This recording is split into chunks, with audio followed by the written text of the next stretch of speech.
যুদ্ধে গুরুতর আহত এক সৈনিক, তাকে বাঁচাতে উদ্ধার কার্যক্রম চালাচ্ছে বিমান বাহিনীর রেস্কিউ টিম।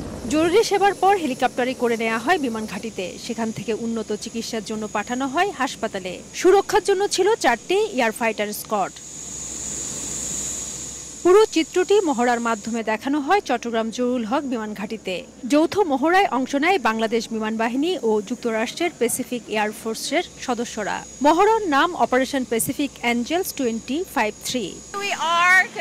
গুরুতর আহত রোগী পরিবহন এবং এক বিমান থেকে অন্য বিমানে রোগী স্থানান্তর, চিকিৎসা সহায়তা, উড্ডয়নকালীন সমন্বয় রক্ষা এবং দ্রুত সিদ্ধান্ত গ্রহণের সক্ষমতা উন্নয়ন এসব ছিল মহড়ার বিষয়।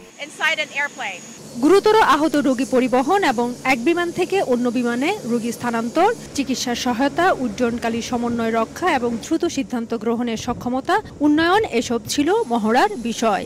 এছাড়া দুদেশের এই মহড়ায় ছিল কমব্যাট ট্র্যাকিং অনুশীলন আর সার্ভাইভাল অনুশীলনের অংশ ছিল প্রতিকূল পরিবেশে সীমিত সম্পদ ব্যবহার করে বেঁচে থাকা সহ বিভিন্ন কৌশল। উভয় বাহিনীর যে মাধ্যমে যে যৌথ পরিচালনা হচ্ছে, এটা ভবিষ্যতে কোনো যদি প্রয়োজনীয়তা হয় সেক্ষেত্রে আমরা একসঙ্গে কাজ করার সক্ষমতা অর্জন করব। সপ্তাহব্যাপী এই যৌথ মহড়া শেষ হবে শুক্রবার। যৌথ এই মহড়া বাংলাদেশ এবং যুক্তরাষ্ট্রের বিমান বাহিনীর মধ্যে পেশাগত দক্ষতা বৃদ্ধির পাশাপাশি পারস্পরিক আস্থা ও বিশ্বাস বাড়াবে, এমন প্রত্যাশা সংশ্লিষ্টদের। চট্টগ্রামে জহুরুল হক বিমান ঘাঁটি থেকে ফেরদৌস লিপি, সময় সংবাদ।